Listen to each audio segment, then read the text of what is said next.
Мен Мұрат Жанай Жасұланқызы, Ембі қаласы номер 2 жалпы білім беретін орта мектебінің 6 А класс оқушысымын. Абай Құнанбайұлы, құлақтан кіріп бойдалар.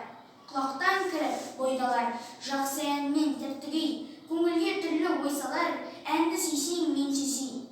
Дүние ойдан шығады, өзімді өзім ұмытып, көңілім әнді ұғады, жүрегім бойды жылытып. Аңсаған шөлге су тапса, бас қоймай ма бастауға, біреу түтсе яқасқа, бой тоқтамас жас қауға. Бір күйгізіп, сүйгізіп, ескі өмірді тіргізер, өмір тонын кигізіп, жоқты барқып жүргізер. Ескендей болады, құлағы ескі сыбырды, ескі